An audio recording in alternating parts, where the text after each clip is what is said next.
This is the MeatEater podcast coming at you shirtless, severely bug-bitten, and in my case, underwearless. We hunt the MeatEater podcast. You can't predict anything. The MeatEater podcast is brought to you by First Light. Whether you're checking trail cams, hanging deer stands, or scouting for elk, First Light has performance apparel to support every hunter in every environment. Check it out at firstlight.com. FIRSTLITE.com. Joined today by a man who's understood to be named Guy Gronewald, but who is actually Guy Gronewald. I guess so. Something like that. That's how your folks would have said it. Yeah, that's how they would have said it. Where do you hail from? We're from northern Germany, so my family is right by Holland, a place called Friesland. And tell me how they would have said your last name. Grunewald. And it got Americanized. They got Americanized. And you guys are in the Midwest now. We're in, about 100 miles from Chicago. Yeah. And you are your family been long involved in the fur business. A little over 100 years, yeah. Yep. Man. So you guys picked right up where Hudson Bay Company left off. Well, really, Hudson Bay didn't leave off till 3 years ago. But really? Yeah. Well, you have to explain that. Yeah, sure. Did you know that, Randall? I can't say that I did. Stumped old Randall. Yeah. Yeah, the oldest corporation in America. Hudson Bay Company was around in some fashion until 3 years ago? Yeah, What absolutely. the hell happened 3 years ago? NAFTA went out of business. I thought it was something to do with Biden. No. Go on. It's in the spirit of blaming everything. Right. Right timeline. 1670 to 2021. Like 350 years, yeah. Is that right? Yeah. And they're still dealing with fur? Oh, Oh, is that when NAFTA went out of business, North American Fur Auctions. Yeah, but they were originally they were the arm of Hudson's Bay Company, and like 20 some years ago, and I'm sure I'm wrong, but they broke off and it separated the two companies. So that's still, they held their auctions at the Hudson's Bay Company where it was in Toronto. And No way. Yeah, they only ceased having auctions in New York during the SARS outbreak. That's when they stopped having auctions there. So like 2000, I don't know when was the first SARS, 2008 or something like that. Maybe they stopped New York. So yeah, Hudson's Bay was around and really in some form until just a few years ago. Damn. But isn't it still around just as like a department store? It is still a department store in Canada. Yeah. Owned by the actual people, like owned by the actual entity? No, it was not owned by the It was actual just entity. the name was licensed off. It was no longer had. They actually owned it and stopped using the name at one point, and then that company that they owned and didn't. It was called North American Fur Auctions. Became owned by other people. It was bought by the ranchers, the Mink ranchers and the Fox ranchers of Canada and the United States, and then it became owned by the. A few people that ran the company there. They bought it, and 3 years ago it went bankrupt, and a lot of trappers lost money in it when they had skins up there. Sure. When it actually went out of business. Yeah. So yeah, we bought a lot of the skins out of it when they went bankrupt. You kidding me? No, Really? I'm not. We bought a lot. Yeah, it's one of the biggest deals I ever did. Yeah. Was buying up the residue from Hudson Bay Fur Company. Yep. I remember where I was, exact place Where when I were did you? it. I was in Dubuque, Iowa, going to a wedding with my wife on a Saturday afternoon at 5:00. Yeah. I remember when we worked on the deal for a long time, and they had asked, we were What was the date? I don't know what the date was, What but month? it was that first. It was would be about July of 2020. I thought maybe it was when Seth was getting married. I was going to ask you if the person that officiated did a good job, because I tore it up that day. Right? Yeah, you did. Who else was buying their furs that day when they were going out of business? Nobody. Just you. That's why they had contacted everybody in the fur trade, and it was it was during COVID, and it was bad, and nobody was buying, and so Did you get a good deal? I did all right. Yeah. Was your wife annoyed that you were doing that at that wedding? Yeah, she was probably a little annoyed. Yeah, but I did. She was happy afterwards. After she got to enjoy the fruits of it. So You said Hudson's Bay Company doesn't go under very often. No, It's pretty rare.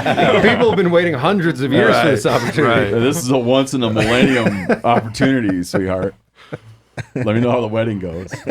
But it was a huge deal in the fur business when they went under. You know, they were in the ranch mink business as well. So you know, it affected the entire trade. Wow.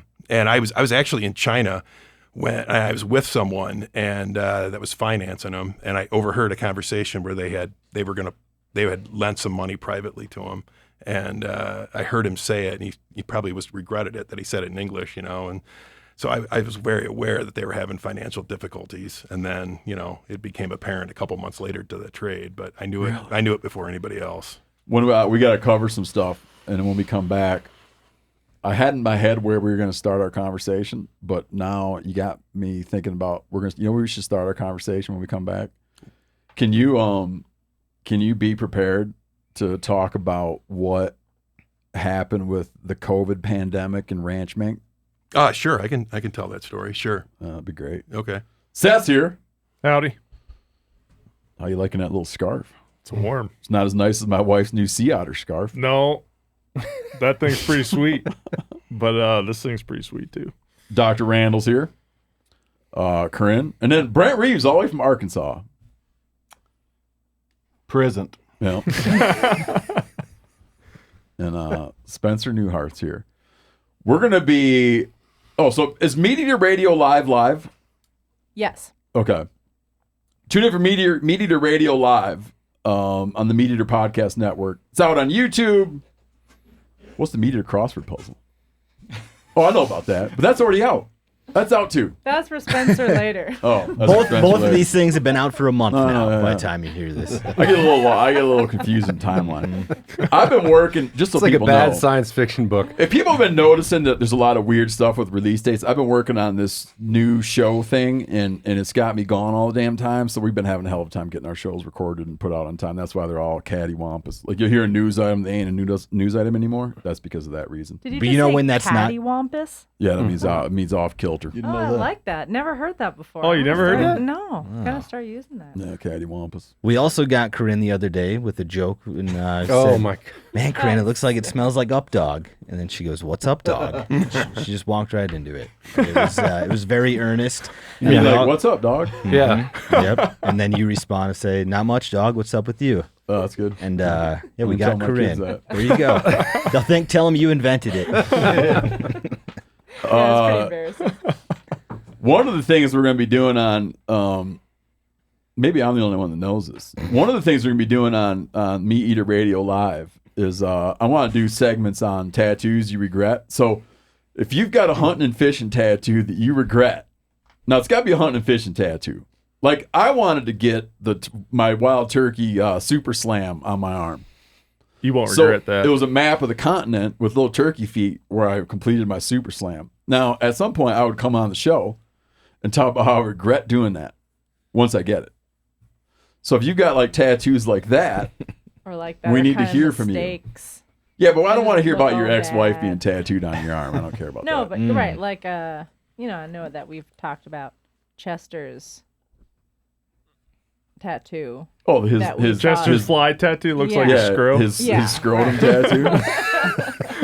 We should do Sorry, the first. Chester. Yeah, we could do the first episode with Chester with his fly fishing scrotum tattoo. Love you, man.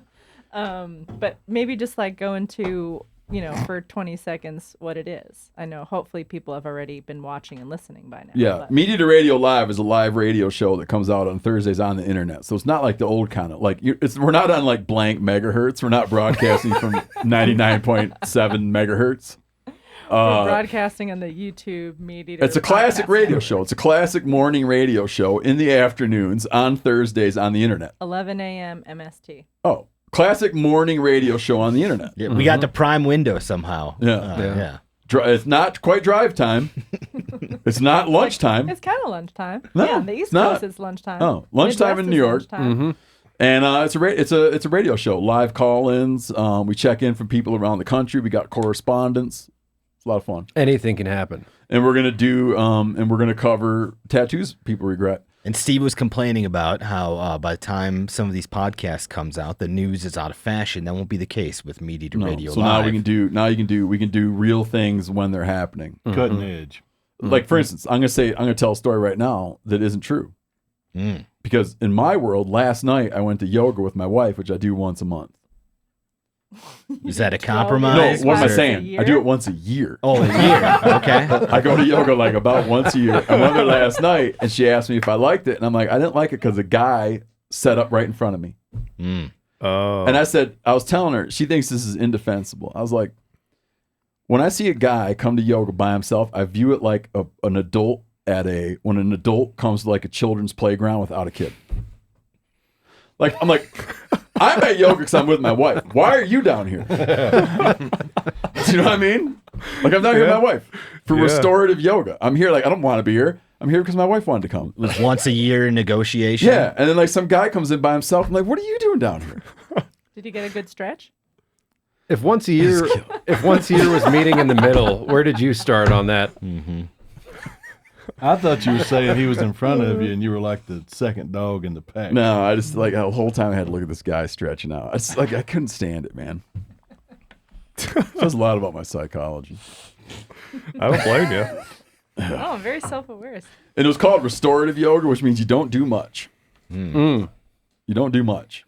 Was once a year You kinda lay there. negotiation, Steve? Did you have to, how'd you arrive at that number?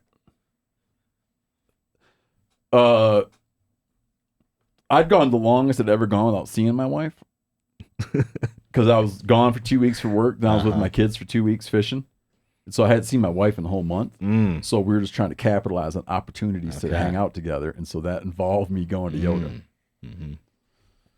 So if you see I look very stretched out, that's what's going on. You look restored. Yep.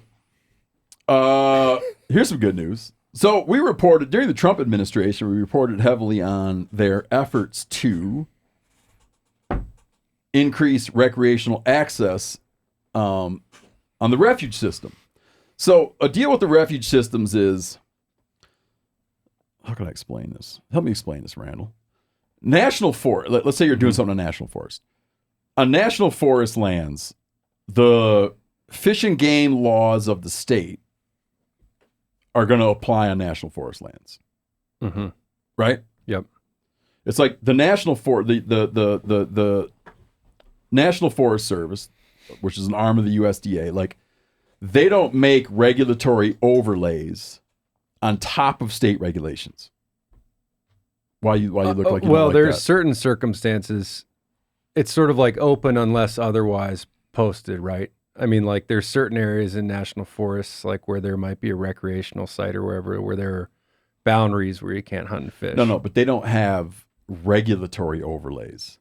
You wouldn't go and be like, on the national forest, I see what you're saying. you can't. I see what you're saying. Fish on It's not a Sundays. different limit. Yeah. Well, the refuge system, the National Wildlife Refuge System, causes a lot of confusion because they have a lot of regulatory overlays specific to the refuge areas.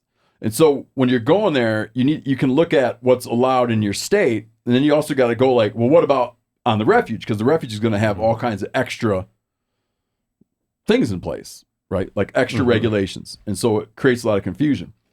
Under the Trump administration, they were trying to open up a lot of hunting and fishing things because some of the refuge regulations felt somewhat arbitrary, meaning you know there's like refuges that you couldn't fish on, and no one's quite clear on why you couldn't fish there. Now, the refuges often have like a very specific purpose. Like you could have a refuge meant to be a nesting ground for shorebirds, right? And so you'll take regulatory measures to help it achieve that specific purpose and goal. But what they were doing is they were looking at refuges and being, where are we missing opportunities? Like where could we increase hunting and fishing access, decrease regulatory confusion, and open up opportunities to hunt and fish in ways that won't compromise the goal of the refuge system. And that and the Biden-Harris administration just announced 53 new hunting and fishing opportunities on approximately 211,000 acres nationwide on the National Wildlife Refuge System. this came into place, we had on Martha Stewart. Martha Stewart. You've been watching too much Olympics. You've been watching her with some Snoop at the Olympics, haven't I've been you? shopping for plateware. No. Or lighters. Or CBD gummies. Martha Williams. Martha Williams, the former head of Montana Department of Fish, Wildlife, and Parks, or which we call Fish and Parks for short. So Martha Williams used to run Montana's State Fish and Game Agency. She now runs the U.S. Fish and Wildlife Service. So under her leadership at U.S. Fish and Wildlife Service, we're seeing a continuation of expansions on refuges. So if you got a refuge down the road and it always kind of burns your ass about what you can and can't do, you should go revisit what's going on there. And that's in 9 states. I feel like this sort of news sometimes just applies to like far away in Alaska, but this is, very close to home for a lot of folks. Kentucky, Louisiana, Nebraska, North Dakota, South Carolina, Texas, Washington, West Virginia, Wisconsin. Good job, Spencer. You should come on the show more often. Another thing, Steve, is he's still going. There was a note in here for you to plug MeatEater Crosswords. Do you know? You didn't do it. Okay, here was my opportunity. Steve said, "Oh, and there's MeatEater Crosswords. What's that?" "Oh no, I know what that is." And then we just we'll get into it. Okay, you want to know? It looked like a new thing when it's not a new thing. Well, MeatEater Radio Live, just like MeatEater Crossword Puzzles came out about a month ago, every Wednesday morning, we have a crossword puzzle that you can get at themeateater.com/games. There's 20 clues. It's all specific to the MeatEater universe, sort of like MeatEater Trivia. If you like that podcast, you'll like the MeatEater Crossword Puzzles. The first one we have coming out is outdoor themed. The second one, national parks. The third one, hunting. So if you enjoy this podcast or MeatEater Trivia, you'll like that, the MeatEater Crossword Puzzles. And we're a month in, and I've been doing tremendously, I will say. Sure. Corinne put a letter in here. I mean, Scratch it out. yeah. If it wasn't his grandpa, it'd be a great story. It goes like this. There's a guy who hunts his now, if it was just a stranger's land, I almost want to tell it not true to make it better. Well, it's his grandpa's neighbor. Neighbor. Oh, hold on. There you go. Grandparents' neighbor's place. No. I just put it in yellow. Oh, it is a good story. There's this guy that has hunting permission on his grandpa's neighbor's place. Yeah, I got confused there for a minute. I read it one way, then I read it another way. Got it. It's a guy writing in, like, I was talking about, Uncle Chesty was here, and we were talking about being courteous to landowners and having the attitude of, if someone lets you hunt or fish or trap on their land, that you like bring them stuff. You get some sausage made up from your deer and bring them that, and bring them a gift card to Murdoch's or like do little things like that. Go $50 gift card to Murdoch's so he can buy some whatever. I don't know. Just do stuff like that. Show that landowner that you realize that show that landowner your appreciation and follow their rules. I was saying if they tell you not to drive past that windmill, stop short of the windmill, right? And this guy writes in to say he's been hunting on his grandpa's neighbor's place. The guy gave him 2 rules. No rifles. He wanted a shotgun only. And he didn't want anyone driving 4-wheelers unless they were retrieving a deer. And he said, other than just simple acts of common courtesy, I hunted that place for years and I just followed those 2 rules. Those 2 simple rules I paid attention to. That guy then sells the property. It includes in it that includes in his deal that I'll sell you this land on the agreement that these 2 people can keep hunting there. I mean, that's amazing. Yeah. Pretty solid. That's cool. Yep. Follow the rules. Some good people right there on both sides. Now here's the most thought-provoking thing that's ever been on this podcast. You ready for this? This is the most thought-provoking thing I've ever been uttered here. I was just listening to episode 575 where you discuss Larry the Muskie Man's rebuttal of your... Anyways, here's the part. I have heard it said that you won't generally grow big bucks on ground that doesn't grow good tomatoes. That's all. Except for try to refute that. Okay. I think our top tomato producers are California and Florida, who are not known for their big old white. They're not known for good tomatoes. Okay. They're known for bad tomatoes that transport well. Yeah. I think an easier... California doesn't make good tomatoes. They make tomatoes that you could throw against the wall and not hurt. Good tomatoes come from where I grew up. Good tomatoes come from where I grew up. They also come from New Jersey. I'll tell you where they don't come Jersey from. tomatoes. They don't come from Bozeman, Montana. I can tell you that. A more simple adage to this would just be like, if it grows good corn, I think that New Jersey. You got corn within 5 miles, you'll grow big whitetail bucks. But How about you that? missed the point, or the why, because people are probably wondering why. Oh. You stopped short like by one sentence. I was told this is because some soils lack minerals like calcium that are required for both antler growth and tomato development. I'm just going to have it be that I think that's true. It's less. I think it's more thought provoking if you leave out his hypothesis there. And you like not get into it. Yeah, you let the listener. That's why I didn't do it. And Corinne kind of blew it. Yeah. I meant to leave. I think maybe you should think about it the other way. That if there's a place that's known for big whitetail bucks, it'll grow really good tomatoes. That's I think make that's a buck first. Yes, buck first. Yeah, that's like I think my best turkey hunting spots I've ever found in my life were also had a lot of bobcats. So you wouldn't be like, well, the best place like you find bobcats, you got good turkey hunt.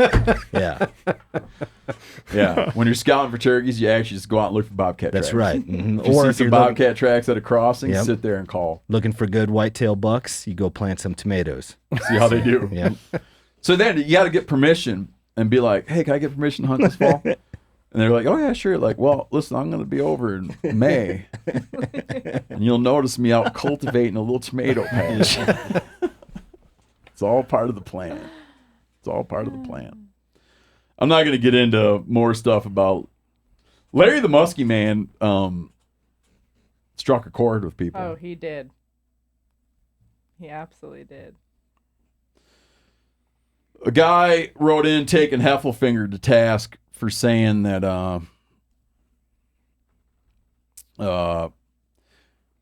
we had Colossal Biosciences on and talked about the science and ethics of cloning mammoths. Heffelfinger wrote in talking about how mammoths are losers, but he'd like to see one. This guy wrote in being like, Heffelfinger's got it all wrong. And he's got a BA and an MA in anthropology. Isn't it implied? Like, you don't list all your degrees. Yeah, unless you, I mean, I think that would be more common if your degrees aren't related to one another. Like if you have a BA in English and then an MA in... Yeah, or like... Well, I have an associate's degree too. I'm not going to, because I went to community college. I'm not going to go like associates, bachelor's, master's. You should. English. What was the associates in? I don't know what they call it. Oh yeah, I got one of them too. Yeah, you don't put down all of them. He put down BA and MA in anthropology. Just get to the end. Do you know what I mean? Like when you turn 50, you don't list all the years you've been. I guess by this he's trying to say that for 2 years or 3 years he studied at master's level anthro, and then for 4 years he studied 6 years of higher ed. Yeah, in that single subject. I don't like it. I mean, I wouldn't sign. I never sign my emails. No, like yeah, I think he should cut one of them out. Whatever one he likes most, he should leave in and cut the other one out. Heffelfinger's working on something. Are you guys familiar with the idea of the Merriam's elk? Yes. Mm-hmm. So we have, check me if I'm wrong, live today, we have, there's 3 American elk. Rocky Mountain, Roosevelt, Thule. And the Thules are in California. And it's assumed that the Merriam's elk is extinct. And Eastern. Yep. Oh, because you're right. The Eastern is extinct. So the ones that are in the East now are Rocky Mountain. Yeah. I think there was a span of like 30 some years between the last Eastern in Pennsylvania until they got reintroduced with Rocky Mountain. Just a little tidbit. Heffelfinger's been running all around getting old elk skeletons and pulling DNA from them. Because currently they only know about 4 specimens of Merriam's elk from skeletons, like places like the Smithsonian and whatnot. Heffelfinger in 2006, he found a Merriam's elk, and he found 2 in New York that no one knew about. At Smithsonian, I think. Oh, okay. He found 2 there. He goes on to say, there's always been a lot of talk about whether the Merriam's elk was really any different from those in southern Colorado at the time. If they were different, then we should be able to detect if any survived from the last report in Arizona around 1900 to the first translocations from Yellowstone National Park in 1913, meaning Arizona had Merriam's elk. When they were extirpated from Arizona, it's hard to picture, elk were extirpated from Arizona. And when they reintroduced elk, as is often happens, when you have an endemic variety goes extinct, and then later you want to reintroduce it, you got to pull from a new source. So Arizona had Merriam's elk, and when they were extirpated, they were replaced by Rocky Mountain elk in 1913. Heffelfinger got $10,000 from Dallas Safari Club as part of the Conservation Trailblazer Award, which is funding his collection of samples. He says, I just think it's cool as shit, and had to share it. So he's out there scouring around to find out, is it true? Was there like a different type of elk out there? Heffelfinger also reported on something here. I don't want to get into too much detail because it's brewing right now. We discussed before, like, why there's no record book javelina. You can't shoot a record book javelina. Like Boone and Crockett doesn't have a category, and Pope and Young doesn't have a category, mostly because Boone and Crockett won't accept it. Heffelfinger put together this guy, like, when does this dude sleep?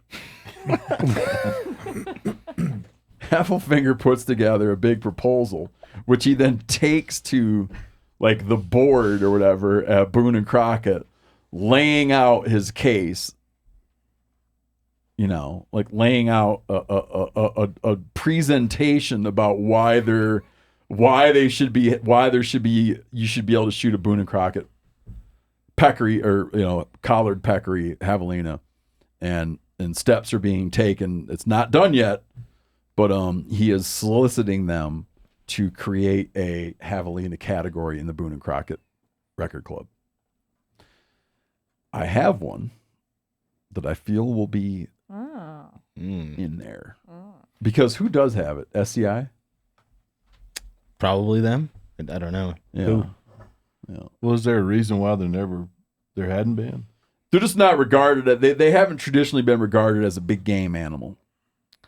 They're not small game. Yeah, you're like bridging a gap to, it feels like coyotes and fox. If you start doing javelina. You got to draw a tag. Okay.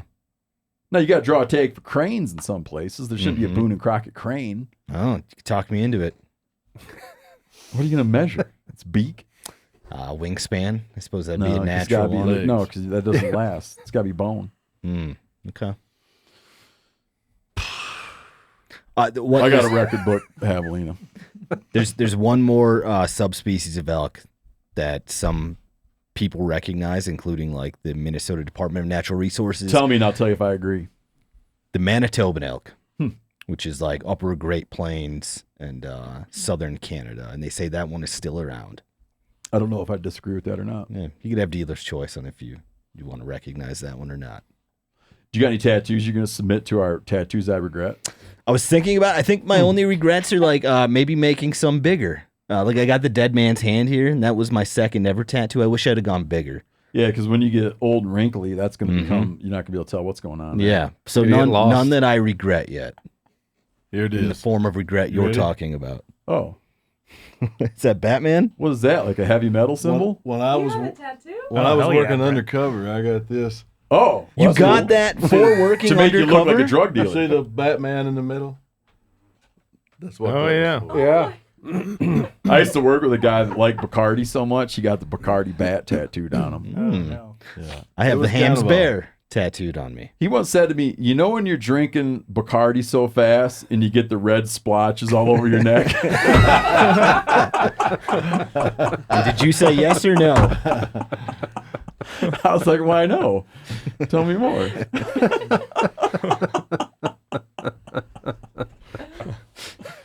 We were actually having a Bacardi at the time with this little known beverage called Coke or Coca-Cola.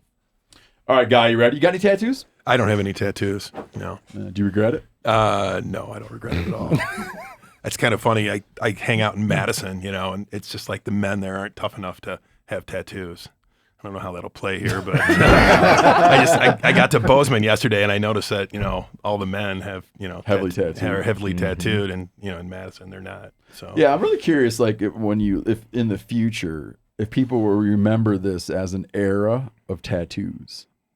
yeah, I would say so. Yeah. Like when our little kids are doing Halloween, like when my kids are in college and they're goofing on the 2020s, like now, like they might dress like we're dressing like the 80s, we're dressing like the 70s, we're dressing like the 60s. When they're dressing like the 2020s, will they put a bunch of fake tattoos on? yeah, I'd say so. Yeah, especially if they live out here. And people be like, "Oh, the 2020s." I don't know.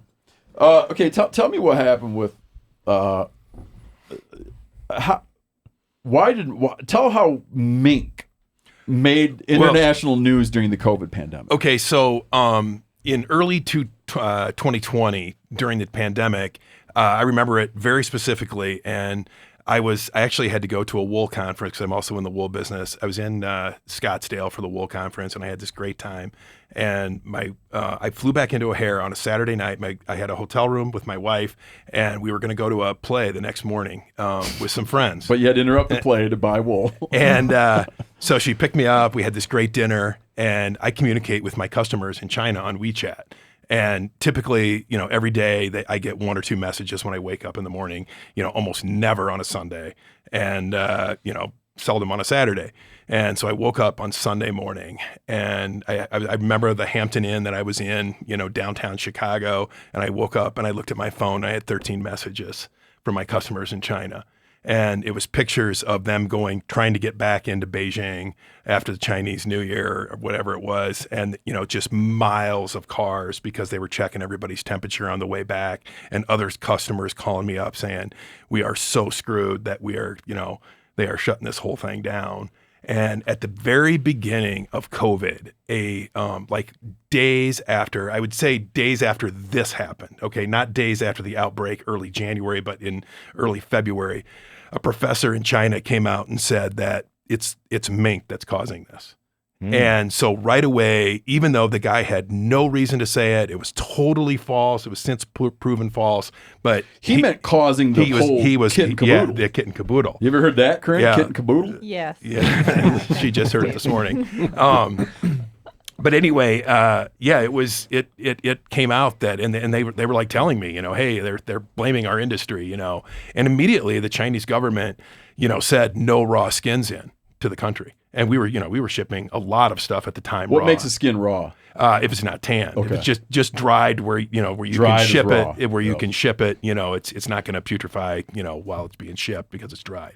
But it's not tanned where it has any long-term, viability. But a lot of the tanning was done in China. Said no raw mink. They said no raw anything. You couldn't import anything raw. But just overnight. Kind of a little late for that because the pandemic was coming out of China. Yeah, but they were afraid that something would be, contaminated because they literally held the disease out for 2 years out of their country, besides kind of minor outbreaks. So they just ended it. So, everybody thought kind of over. And we were dressing some stuff in Cambodia already because they have a free trade agreement. So it actually sort of benefited us in some ways. Because we were already shipping stuff to Cambodia, and then that's the route we still go that way. You still can't import raw skins into China; it's impossible. But yeah, I ended up going to the musical that day, and it was my stomach was just I couldn't hardly take it. What It was musical? Gosh, maybe Mean Girls. I don't know. But it was, I don't really remember it. It was a rough day. I mean, I went to Mean Girls. It wasn't that good. Right. So it makes sense why you would. I remember going for a ride. We got up at 5 a.m. and went for a ride around, Chicago, and there was nobody there. Me telling my wife, hey, our, things are going to have to change, and my son still remembers me calling him up at college and saying, Christian, you can't, go out to eat anymore, or that, it's really going to get bad here. Well, walk me into how they killed millions of mink. So right away it got linked to mink, and then that sort of died off. Okay, but and there's the largest producer of mink outside of China, was Denmark. Okay. Yeah, can you do me another favor and clarify there's wild mink and ranch mink? There's wild mink. I mean, percentage wise of what's produced in the world, wild mink is, probably under 10,000 at this point. And at one point there was definitely over 100 million mink produced commercially. Maybe there was even 160 million. There was definitely over 100 million though, if you take what was produced in China and what was produced outside of China. So, Copenhagen sold 30 million mink a year on their sale. They produced in their country, I don't know, maybe 15, 20 million. They got mink from Poland and wherever else. But anyway, some of the mink were susceptible to getting the disease. Okay. So early on, the Danish government said, some of these farms are infected and we want you to kill everything. Some people think that it was completely politically motivated, that they just wanted to end the production of mink in Denmark. And it was just the government didn't like it. And it was a huge industry for them. I mean, they sold 30 million mink, at the peak, 30 million times, probably getting very close to $100 a piece that, they exported out of Copenhagen. It was definitely the biggest exchange in the world for mink. They had their last sale just 2 months ago. And they had a huge party. It was, a lot of people from the fur industry went because it was the last hurrah. Copenhagen was the center of the fur business for the last 30 years or so. And, now they were still selling mink from, they had a lot of mink stored when this happened because the market was already in a downturn before this happened. So there was a lot of people that had bought mink at Copenhagen, and Copenhagen hadn't sold some of the mink. And so there was, millions of mink in storage at this time. And the mink that they killed, they didn't keep those mink. They destroyed them. They burned them, buried them, whatever. And they didn't pelt them out. They didn't pelt them out. Oh, no. See, I heard some bum information on that. No, but there's the reason you probably heard that is because they said people are, that Copenhagen was still selling mink up until 2 months ago. They had their last sale. And the reason for that is the market, was poor, and they had a lot in stock. So they ended up killing off, every mink in the country. And, and there was people that, that got COVID here in their mink as well. Are they rebuilding? No, they're not rebuilding. The ranchers got a settlement. They haven't paid out all the settlement yet. It was really a fantastic settlement for the ranchers if they get it all paid. I don't know. They've paid out some of it, but there's a lot of controversy because it was the numbers were staggering of what they got because they were paid to never produce again. So they didn't just get the value of those mink; they got the value of those mink plus. So it really decimated. The fur business, or it really decimated the ranch fur business, which, is difficult on the trade because, like the money for marketing and sort of promoting fur, the biggest entity we had, was Copenhagen because they handled so many skins with so many dollars that, if they did a 1% levy to promote fur around the world, it meant something, they could actually do something. So it was a tough loss for the fur industry. So, now we're really left with, Saga in Finland as the only major, seller of mink. There is a small auction, in American Mink Exchange. They still collect some of the American mink, but, it's much smaller than Saga. But yeah, it's, we went from having, NAFA, Seattle Fur Exchange, Saga, Copenhagen, and down to basically just Saga now. But yeah, that was a major hit, and it was because of COVID, but really maybe not because of COVID. Maybe the government just wanted it to be done. Will that eventually cause, with all that production taken off, will that eventually trickle down to wild caught stuff? Well, gaining value because it's not competing against all that. Well, we hope so. So last year, I don't have exact numbers, but let's just say the auction sold around 15, 16 million skins, and there was still only around 7 million. And yet they sold that many. So that many skins are going to be used to make coats. And, this season, they'll be pelting here in a couple months and 3 months. And, the production in the West will be, 6-7 million. Well, you're not going to have Copenhagen selling, 10 million old skins this year. You're not going to have even Saga. They're not going to have skins that are left over either. You're going to have closer to, 8 or 10 or so million minks killed or sold at auction this year. So what was 15 million or 17 million last year will be 9 or 10 million this year. So definitely there will not be as many skins available as what was demanded at the price of last year. And I think that's the important thing to look at is if at last year's price, yes, which was a price that was rising but still not crazy high, there was a demand for 15, 16, 17 million mink. And this year, if there's only going to be, say 7 or 8 million mink, does that price have to go up because that many mink was demanded? Well, that many mink was demanded at a much lower price. If we want to go and double the price, will there be, will the consumer still buy the coat in China or in Russia or wherever? And certainly nobody knows that answer. I mean, I'd say in the United States, we raise the prices of a lot of things. I mean, the price of a hotel room here in this town, from 5 years ago is much, much higher, maybe 3 times higher. And, I still got one. But we don't know what the Chinese consumer is going to do, and the worldwide consumer of ranch mink is going to do. But certainly, if the price, you would think if maybe it could double, it's not really that high right now. It would certainly have a huge impact. Just the amount it's risen in the past 12 months has certainly helped our industry. Yeah. We were at certainly historical lows, and we've come off those historical lows, and yeah, it's certainly helped. So, what people in the world buy fur coats? I would say, Chinese are obviously big consumers. They manufacture and they actually consume at the retail level. Russia is still a big, player. They don't have the money they had, 5 years ago, of course, because of the war. But they're still, fur is in their culture. Is there any kind of animal rights, anti-fur movement in China and Russia? Yeah, sure there is. Sure. Really? Yeah, absolutely. Some of the, especially like, some of the movie stars are against it in China, and they won't do some of the ads for the people selling online the furs. Yeah. Yeah, sure there is. Wow. Yeah.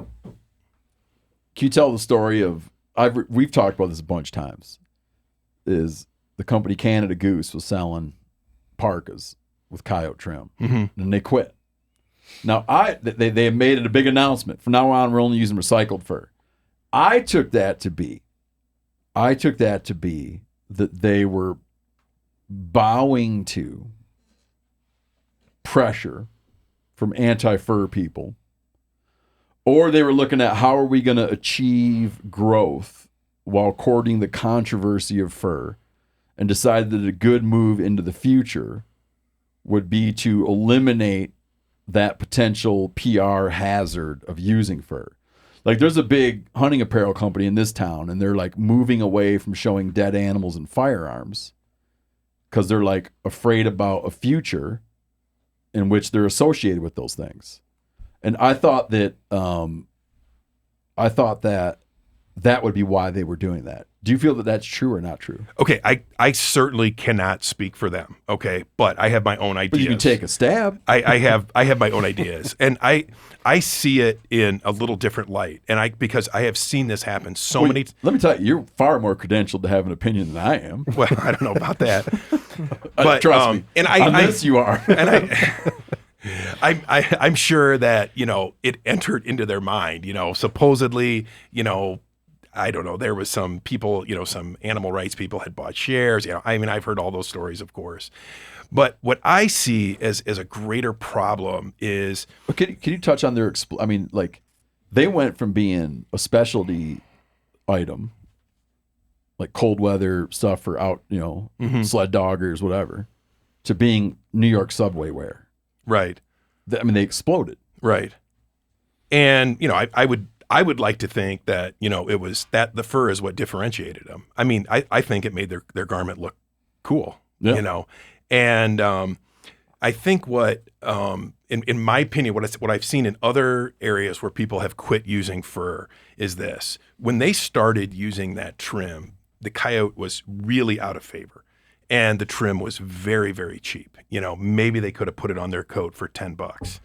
And by the time that, craze was over, and, you guys have probably talked about Coyote prices, they had, maybe some Coyotes had gone up by certainly a factor of 10. You couldn't give a Coyote away to being worth over $100, for a good one. And the trim became a rather expensive element of the coat. And when you start talking about, I do know kind of their numbers of what they sold, but, hundreds of thousands of coats a year with, a $38 trim on it, it's a big number. And if you think that you can sell that coat without that trim, and, everybody here can do the math, boy, profitability is a lot better.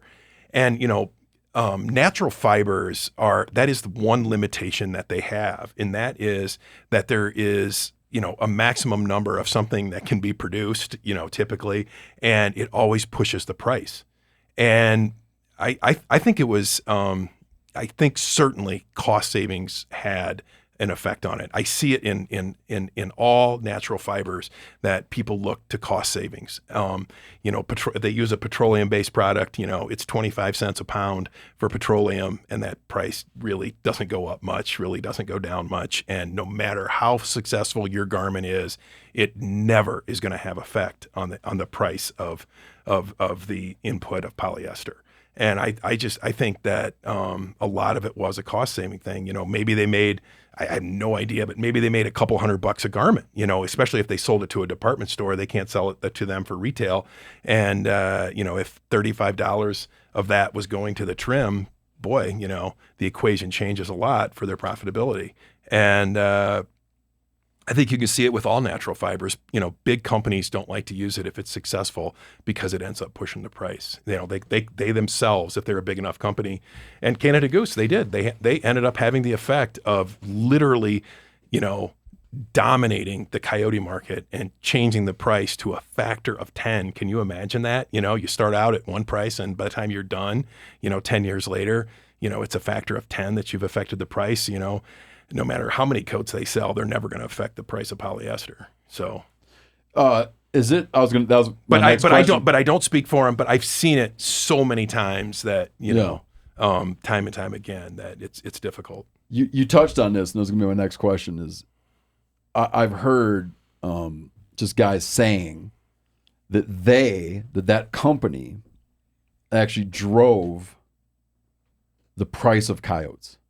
Oh, absolutely. Like that demand of that fashion explosion of a coyote fur actually. There's no question. Really? Oh my God! Absolutely, they dominated. They were. You have to realize that in China, there was copycatters that probably sold 3 times as many coats as they did, maybe 10 times as many coats. People that copied their coat and sold it in China. Well, they all put a coyote trim on it.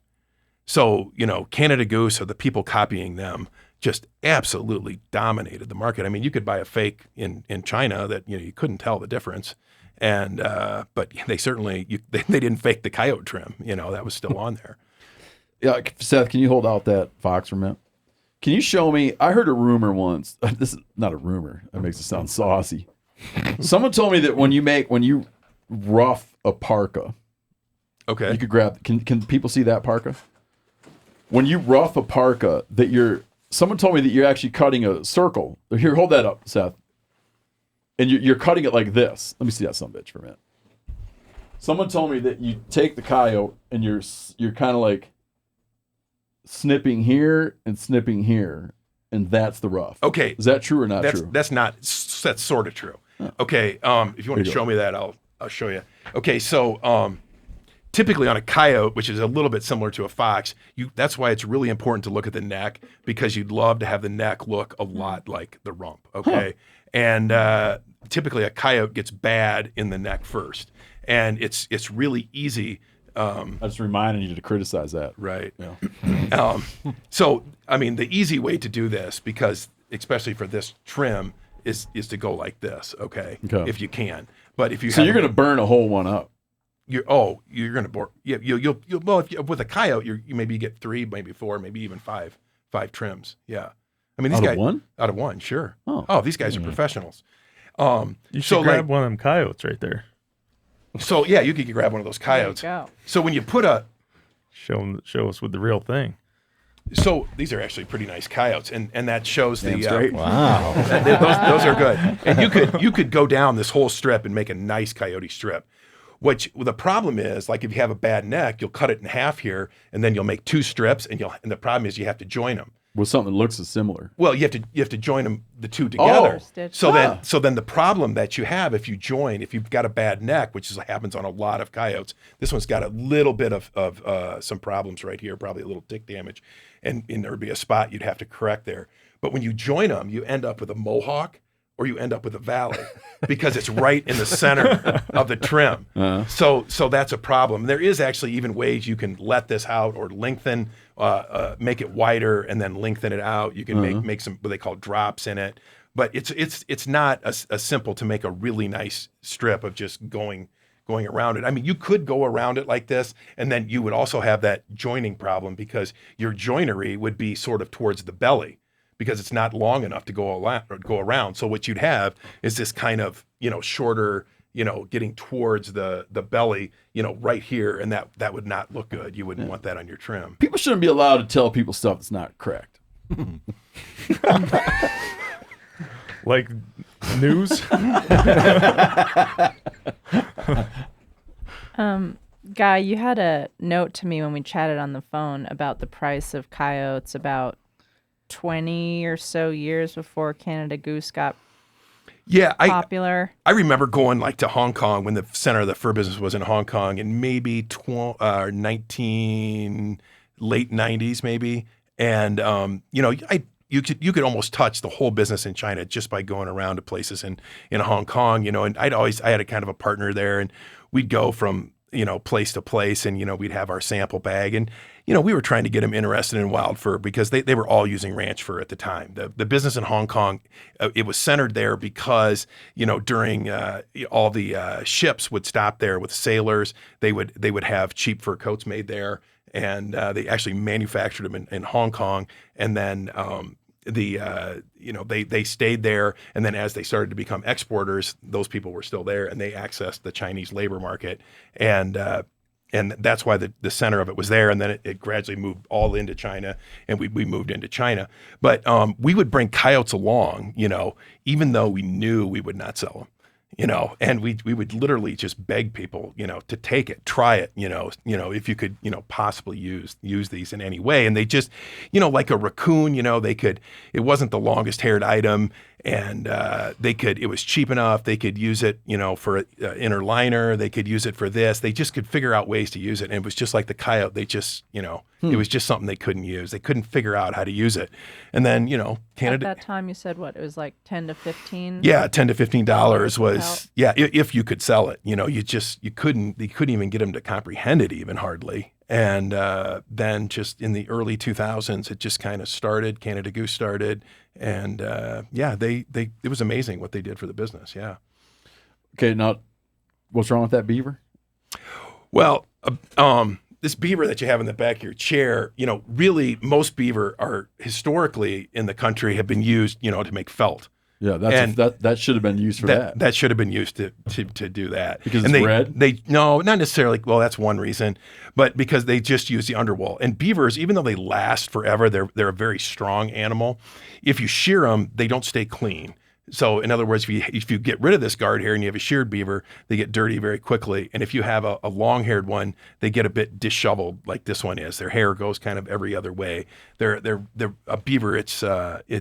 it really looks, unless you really can take care of it and don't use it very much, it really is the best use is in a hatter trade. Oh, okay. I thought you were going to criticize something Oh, more no, personal. it's fine. You're shit talking the Beaver. No, it's a. He was just when he walked in, he said it's a real shame to see that beaver just sitting on the back of a chair. Is that what he said? It should be a hat. It should be a hat somewhere. Do you have a hat or not? Do you have a beaver hat? Yeah. Oh, okay, good. Not a cowboy hat. Oh, that's what I mean, a cowboy hat. Dude, listen. We can probably fix you up. Okay. It's out of control around here. The other day I saw, I'm not kidding you. The other day I see a guy in the airport. I'm not joking. There's a guy in the Bozeman airport that has spurs on. Got him through TSA? He's in the baggage area. Oh. Wearing spurs. Yeah. No, he did. Got him through TSA. Spurs on. Like he's like, this plane needs to speed up. Starts spurring his seat. Not only that, he's got his leather work gloves folded into his belt. It's like the playing cowboy thing around here is out of control. So he was like fake cowboy. Oh my God. He probably had tattoos. You know what's the other night when we landed? The other night? Yeah. Some kid standing there looks like Howdy Doody. He's got a big old cowboy hat tipped down the back of his head, big old belt buckle, and he's picking up a bunch of tourists. Oh yeah. Dusty I looking. Yeah. And he's like a shuttle driver. For like a dude ranch. Shuttle driver for a dude ranch, but it looks like he just got his ass kicked at a rodeo fight. It's out of control. But that's the thing I want to bring up is that's like driving beaver market right now. Can you talk about that? Like wool felt? Yeah. And cowboy hats? Yeah. Well, it's the flat brim hats that all the gals wear these days. Oh yeah, like that Saturday Night Live, my big dumb hat. Bozeman hats. I haven't seen that, but yeah, they did a thing about those hats called my big dumb hat. Oh. It's about girls in those huge hats. Oh, I can. Yeah. Oh man. Yeah. So the cowboy hat craze is it's huge for the business. Yeah, I mean, yeah. a beaver. I'm not knocking on it. I mean, and once again that same metric. Beaver prices have probably quadrupled in the last 5 years because of it. And but that's all going. Like, how do you make that stuff? Do they shred the whole thing? No. What they do is they eliminate the leather. That's the first thing that happens. They turn the leather into spaghetti. So it's just, they bite it off with this machine and you're left, the skin almost looks like it's still there. The fur is still there and you could just put your hand right through it because the leather is gone. Got it. Okay. Then but before that happens, while it's still on the animal, acid is dripped on it. Okay. Not while it's on the animal. While it's still while it's still on the skin. Thanks for correcting me. I appreciate that.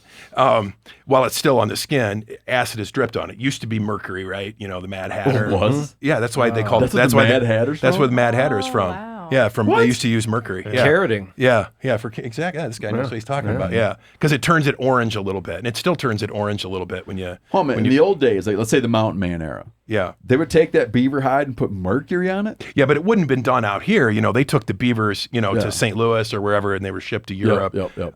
And then it was, carried. So the end buyer that was making Abe Lincoln hats, even back in the day, they would have had to have done it because the beaver hair is actually too good. It's too smooth. So what they do by putting that acid, or it used to be mercury, is they actually injure the hair and give it split ends. It breaks down the keratin.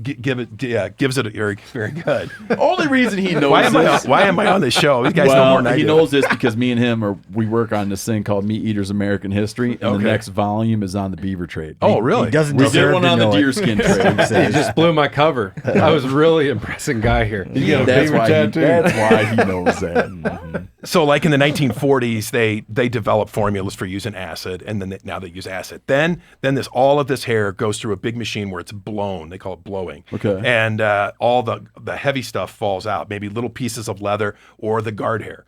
So all the guard hair falls out. They don't want the guard hair for the cowboy hat? The guard hair is worthless. Randall's done it. No. It's thrown away.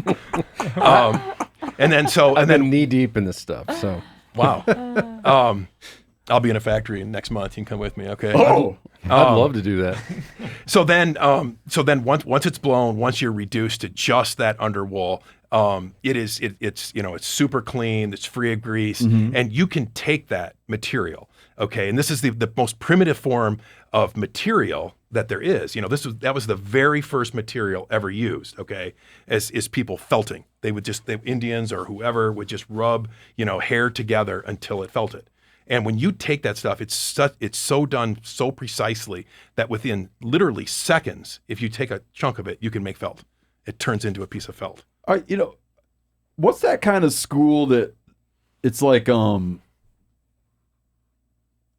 people send their kids to certain kind of schools that they don't want them going to public school. Like military school? No, not parochial. no. The opposite kind of people. Parochial. The opposite kind of person that would send their kid to military school sends them. Is it Montessori? Yeah. Aren't they real big into felting?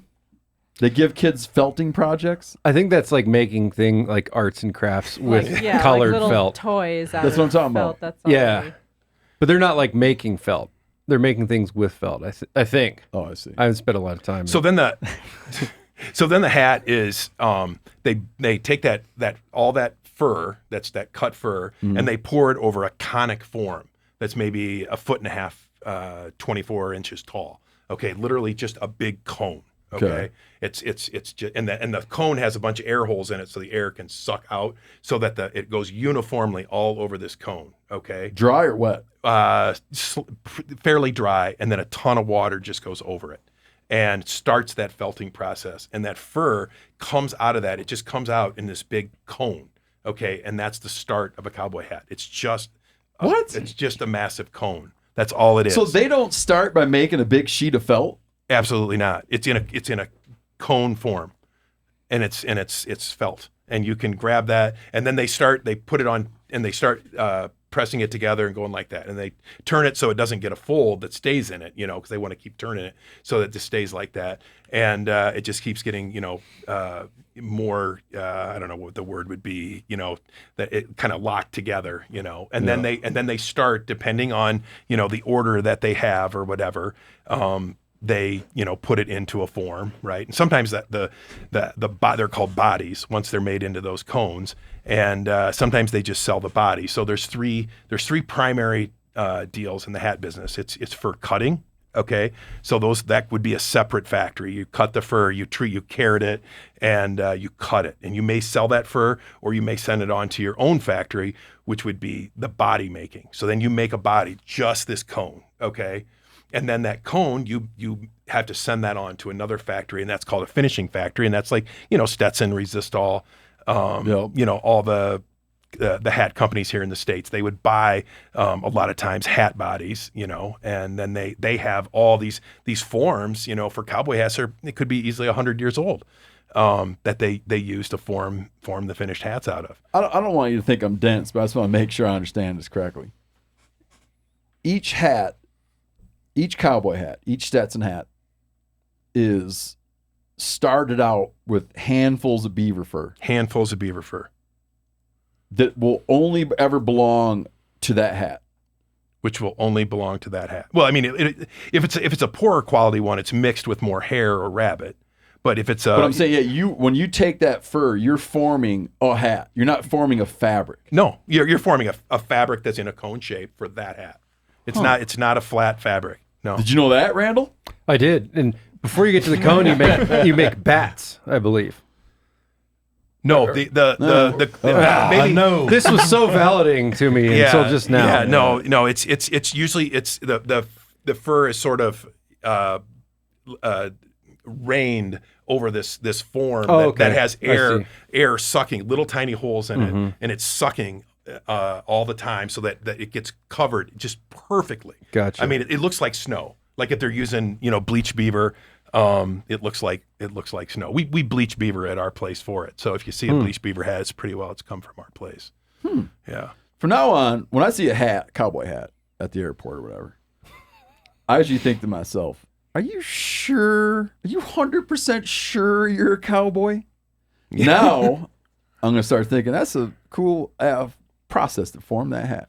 Ask him how many X it is. And then yeah, that's what I want to know. You'll find it's not totally industry wide. So some places, 100X may be 100% beaver. kind of originally maybe it was, but some people, there was a little bit of X inflation, and some companies, they have 1,000X, maybe that's their 100%.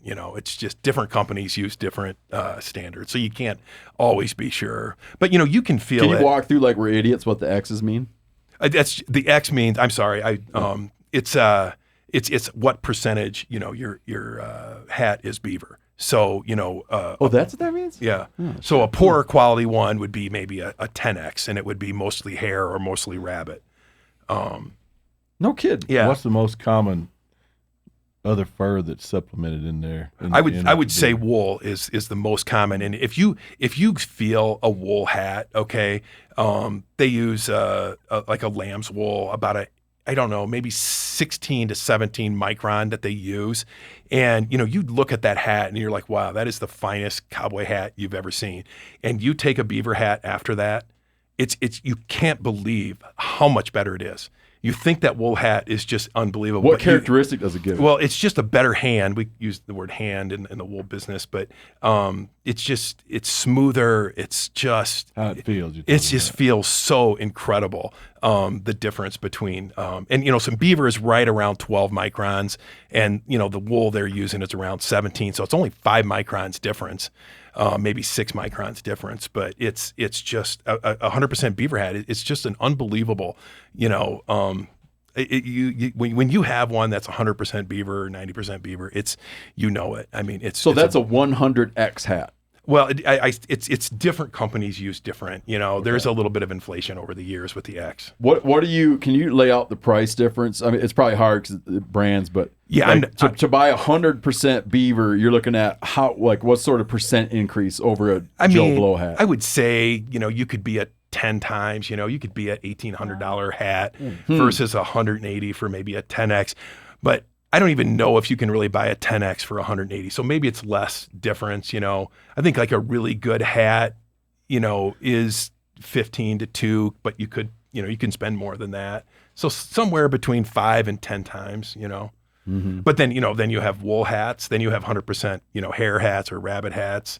And it's not my business. So, but I know a little bit, A rabbit hat. But it's it's rabbit fur. That's not it's that exciting. Ears give it away every time. But it's a nice, it's got a nice feel as well. Yeah. Hey, Brent, I noticed you got yourself a blaze orange wedding ring. I do. He's letting the world know. I'm trying to keep them away. Yeah, I was gonna say you just need something that the cameras will pick up. I'm taking. He's having problems. He's like, I need to get a shinier wedding ring. No problem. I noticed from To This Country Life email. Yeah. I noticed on your website you list 17 different pelts here that you offer, and they're all on brand, like it's to be expected, except for one of them, ringtail. What do you do with ringtails? It's a lot of novelty. It's not. It's such a small. And what does that get turned into though? Oh, people hang it on their wall mostly. That's it. But it is a beautiful item. I mean, it looks like a muskrat belly. It's got that, in the fur business, a good color is always blue. Okay. And a ringtail is really blue. The fur underneath is really a color of blue, like a muskrat belly is blue.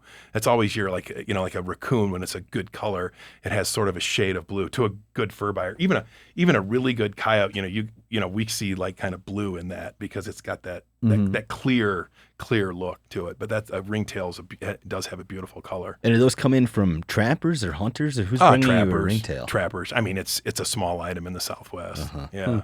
What are like the other most exotic furs that you deal with? Oh, I mean, price wise, Western bobcats are certainly, the most exotic. I mean, I'm a fur buyer, so to us, exotic means price. That would be by far. Western bobcat could be $1,000 right now. Steve perks up. He's like, I'm gonna.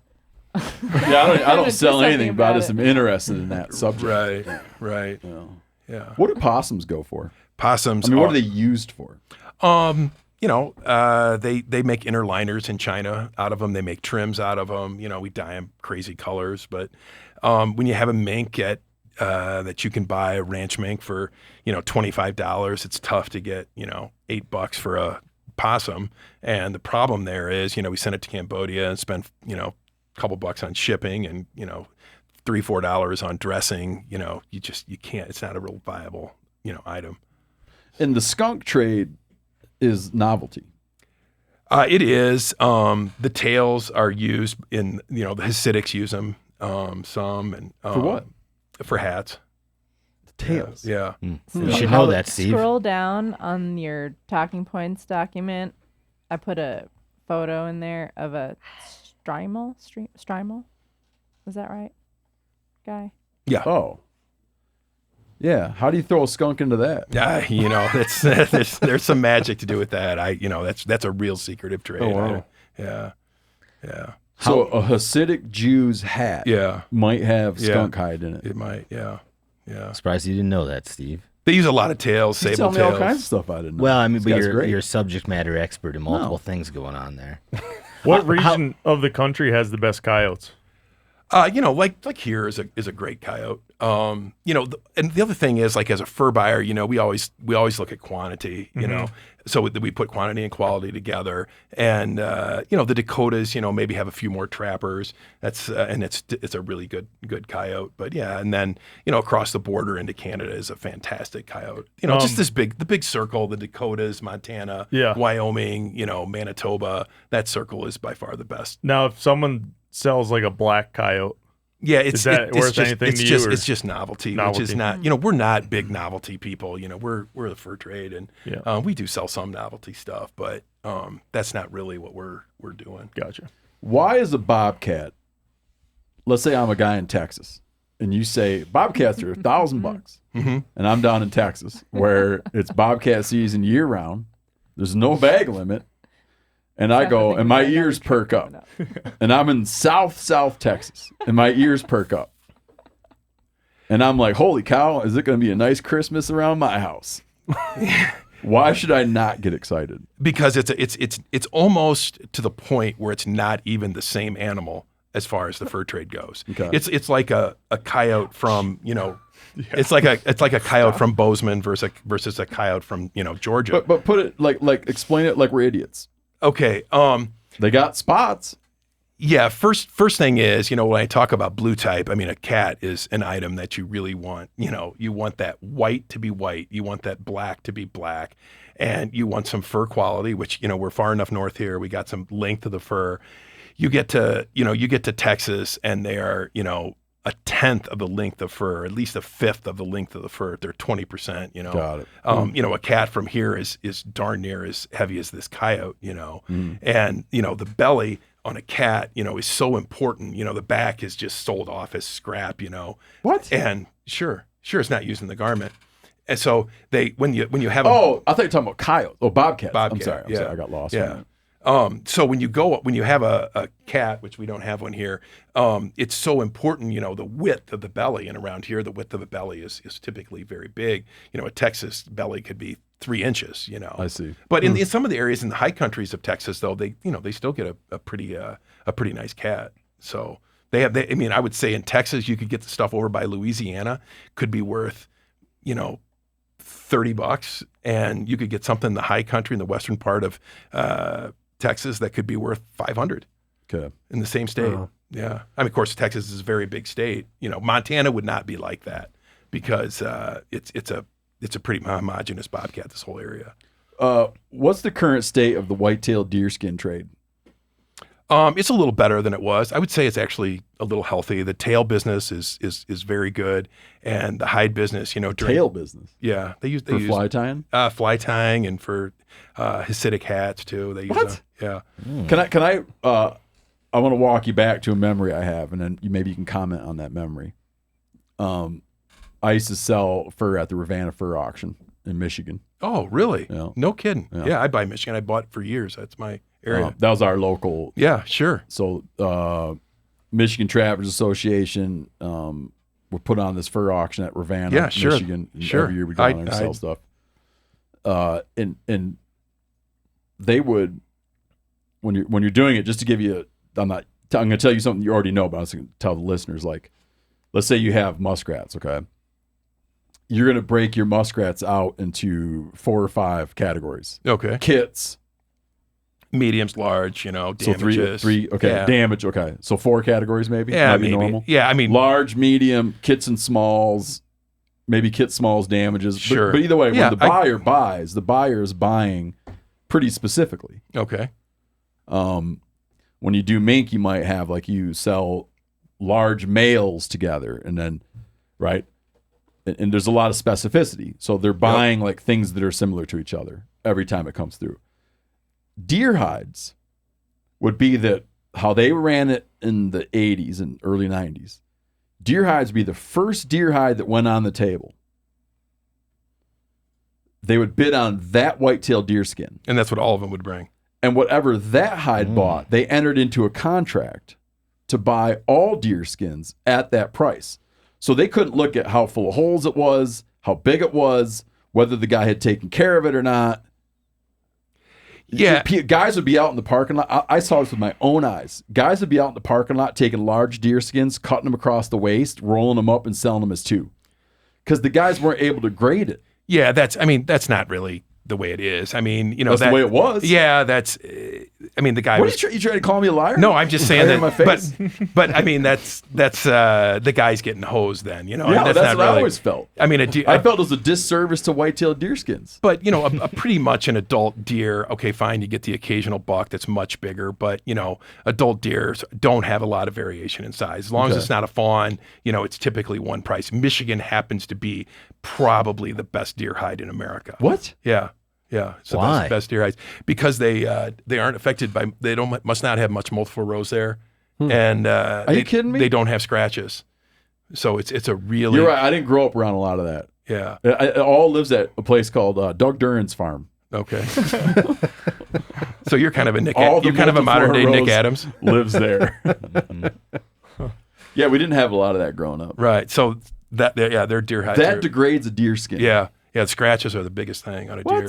And southern deer, even though some places in the south the deer hides are decent size, they've got a lot more scratches. Greenbriers and Yeah, Scratches on the leather or scratches on the hair? Like the hair's damaged. No, the hair is all disregarded. It's all taken off. Oh, I see. So the hair doesn't mean anything, but they have less hair as well on those southern, so they have less protection. And but yeah, Michigan hide is like if Wisconsin is $7, Michigan is $9. It's like 25% more. What do they? I want to ask you what they're doing with it. What deer skins go for now? What they use whitetail deer skins for today? But this girl I went to high school with, she later married this dude who was from Argentina. That's not true. Wherever the hell he's from. He bought cattle in Patagonia. He was a buyer for like Mercedes-Benz and Cadillac and shit. He bought leather for leather interiors. Mm-hmm. He went where he bought leather. He would go to places where they did not use barbed wire. Yeah, see, that's the same thing. That's why he was always buying cattle hides, cow hides down in Patagonia because you couldn't get a big enough piece. They wanted to use whole single pieces. Yeah, barbed wires and brands on interiors. And he would go to these places. He's like, I basically go where there's no barbed wire because I'm trying to find perfect cow But hides. I mean, like the deerskin business. I mean, you brought it up, and you want to know about the leather. I mean, the thing that's hurt the deerskin business. I mean, really, we're at below prices of 10 years ago when we were much below just a few years ago. I mean, overall, deerskin prices are down. They're up a bit from where they were maybe a couple years ago, but overall, certainly adjusted for inflation from 20 years ago, they're much cheaper. And the overall reason is something I touched on before. And even 20 years ago, all tennis shoes were made of leather. And today, you can't hardly find a pair of tennis shoes that's made of leather. And so the cowskin business is horrible. The cowskin business. Yeah, it's terrible. Yeah, because of sneakers. Sure, and that's a deal where large manufacturers, people looked at it, and Nike looked at it and said, hey, we want to save, $5 a pair of shoes or whatever, and the price of petroleum to go into their shoe just doesn't change, so we're going to use that no matter how fashionable they get. So, yeah, when the Chinese consumer kind of came into the market on all these things, it sort of changed the game because now we were, if something became popular with, 1.5 billion people, well, it's going to take the price with it. We saw in the early 2000s, we saw all those commodities go crazy, leather, cotton, wool, everything went nuts, when the Chinese consumer entered. And the reaction was to, hey, let's just not use those products. So there's been a huge change in what's being, what the consumer can actually buy. So what products, if you're a dude out wandering around, what products might you look at, and you might be looking at a whitetail deer skin killed by an American hunter? I would say mostly glove business. It's mostly gloves. A lot of places offer that trade. Like you can trade in, ranch gloves. You get ranch gloves for one deer hide. We do it. Yeah. When I was a kid, they would do it. And it was the kind where the seam was on the outside, so you didn't have good dexterity. Right. And when your hand got wet and you pulled it out, most of the insulation was stuck to your hand. Right. Well, we try to have a little better glove now, but yeah, it was to the point where you couldn't even trade a pair of gloves a couple years ago. It was so cheap. Yeah. So who are you selling deer skins to? We sell it all to Asia. Yeah. Tanned or just No. Everything's just salted. Do you send it with the hair on it? We sent it with the hair on it. As a matter of fact, that ship that went down. Yours? Well, okay, so we had a load delivered to that ship like a day before the cutoff date. So we were like one of the last containers getting on that ship. The day after that ship, I don't know the story. The ship in Baltimore that hit the bridge.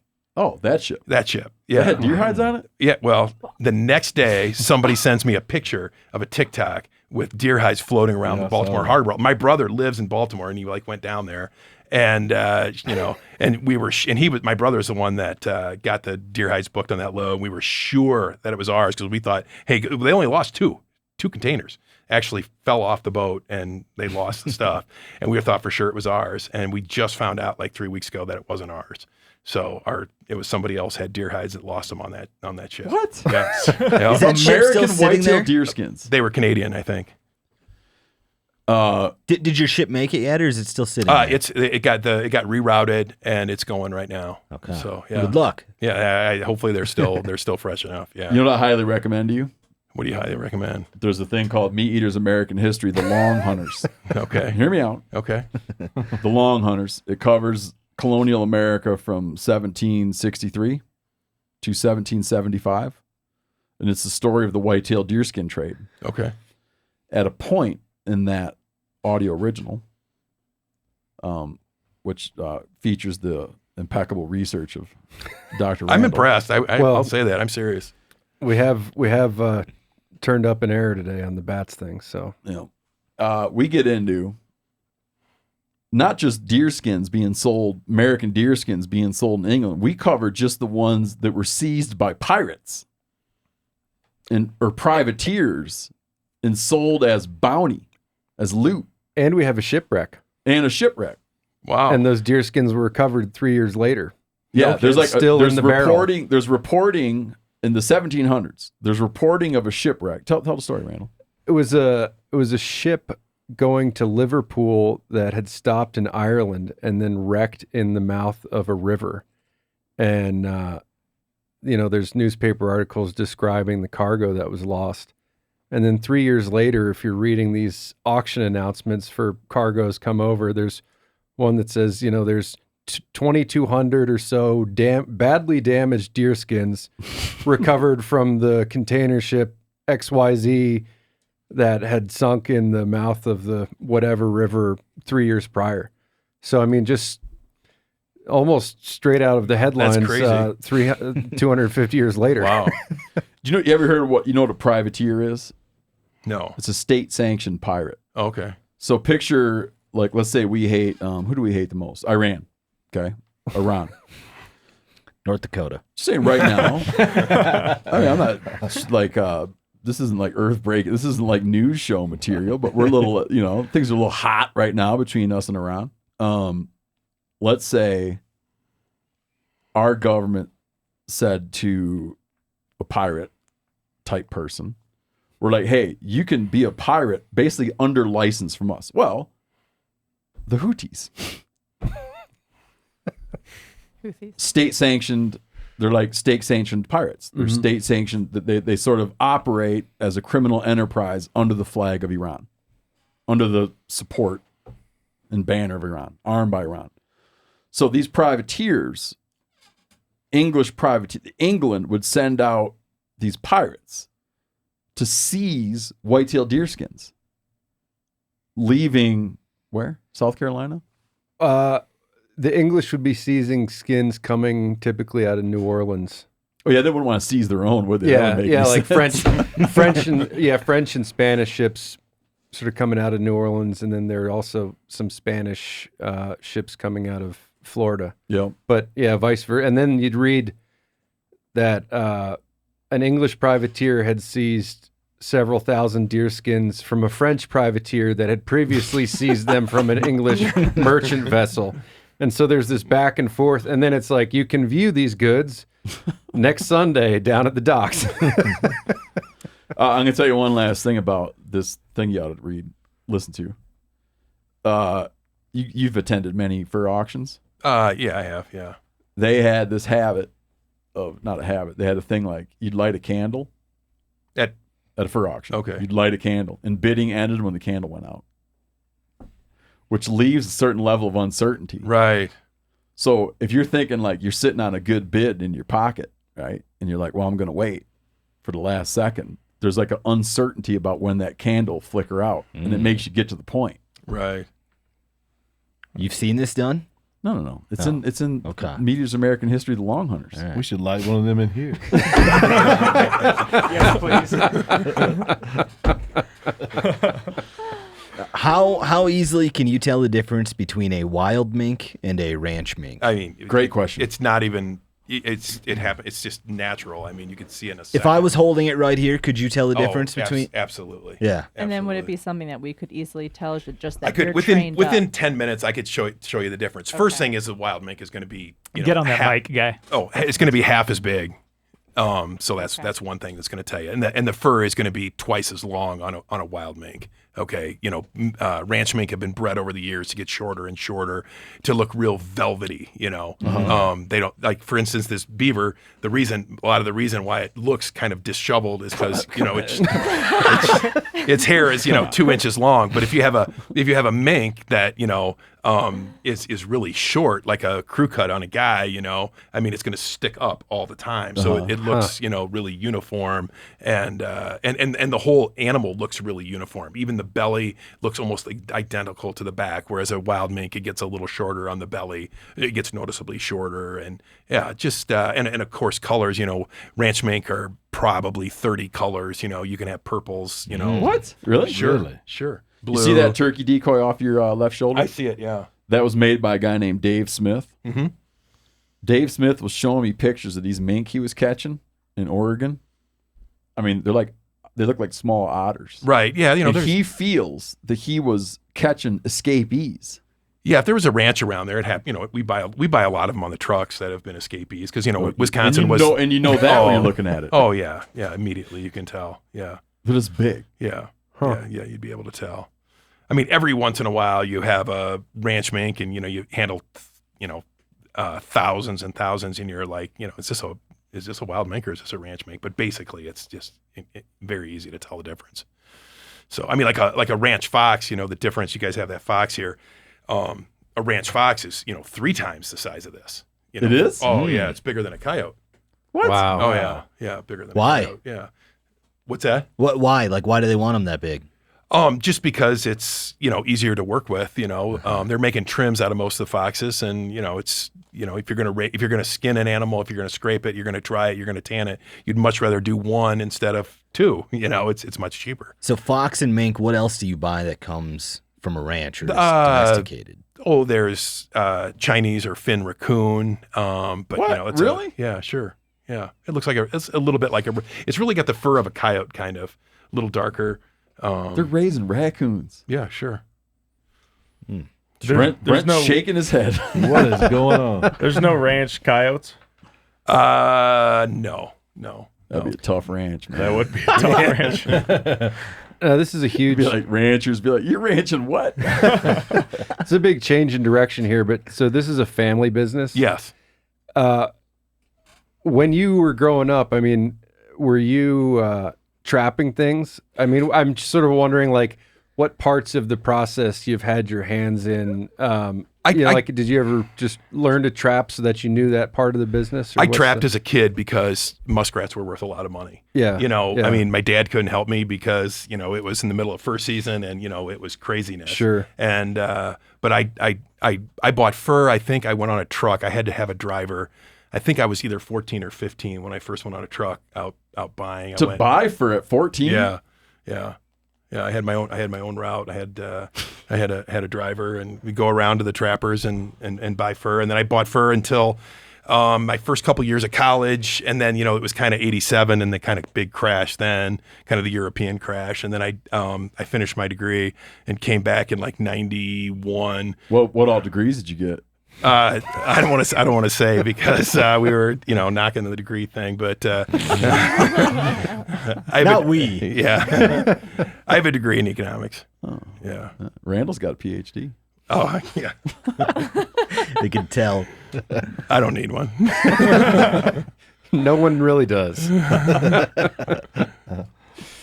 What was going on? What year were you born?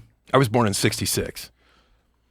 My friend Stu Miller, who's a trapper, he said every generation has its own fur boom. Meaning he calls his fur boom, which is the 2013 fur boom, he calls it the mini fur boom. And when he says the mini fur boom, he's referring to like the big fur boom, which was 78 to 82. And then there's another big fur boom in the roaring 20s, or you probably know them all. I'm curious about like what causes that to happen, but let's focus on the two. Like what happened in 1978 and what happened in 2013.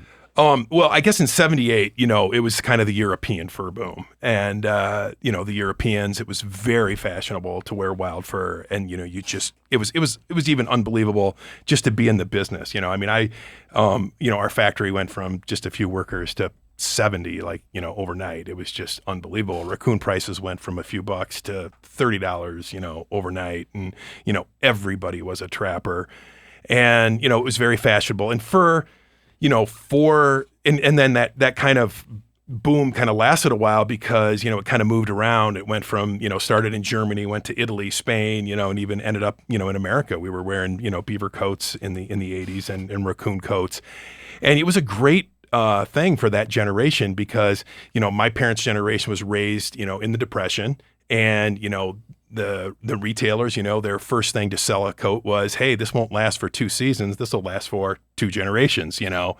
And my parents' generation, they loved that. And so that was the fur boom of the 70s. It was high fashion, and then it was ended not because it went out of fashion, but because of animal rights activists, mostly in Europe. They really killed it in Europe, and then kind of lost fashionability, and my generation kind of rejected it for the opposite reason, for the opposite reason, in that my generation didn't grow up in the Depression, and we didn't want something that would last for 2 generations. We wanted something that would last for a season. We want to buy a new car every year or every couple years. And so the first thing that a retailer would say to my generation was, hey, I'll store that coat for you for the next 20 years, and charge you $150 every year. Retailer was more interested in storing the coat than he was selling it.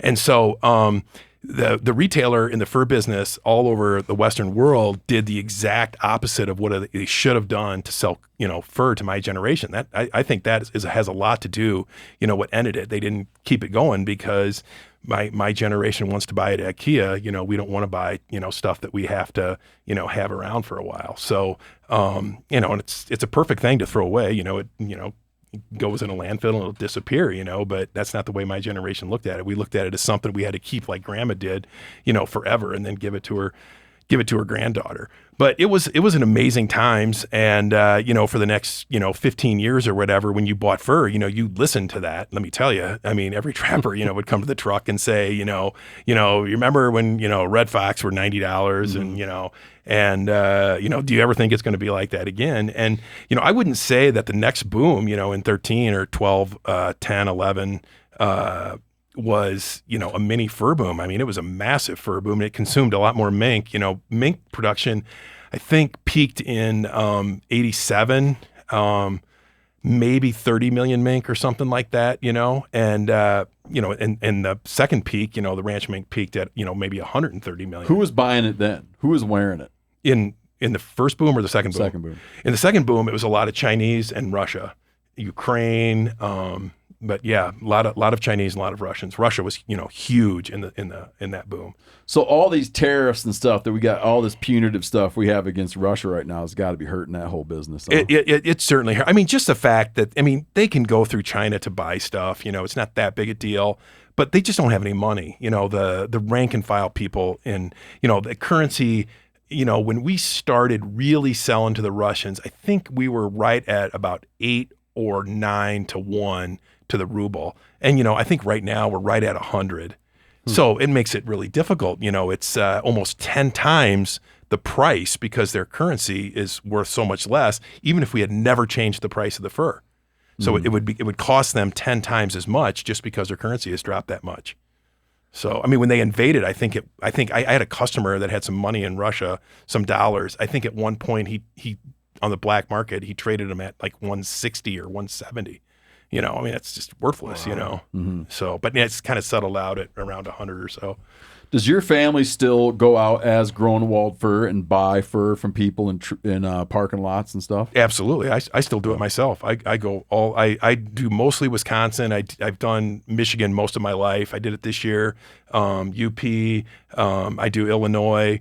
I go in a truck. My brother does it.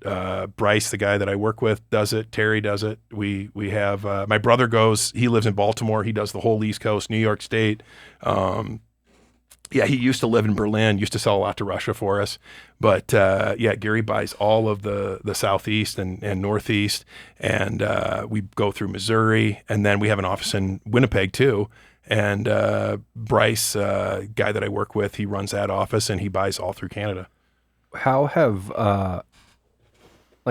the American trapper changed in your lifetime? The guys that you were buying from years ago versus like today, and maybe what changes have you seen? In recent years? So we had a guy in our town, Foreston, that trapped, and he was one of the bigger trappers that we had. Caught probably, and back in the day, guys that were big trappers didn't catch what big trappers do today. They just didn't have the stuff that people have developed over the years to really make a trapper super efficient. Maybe he was a 500 muskrat guy, which was kind of big back in the day. Mm-hmm.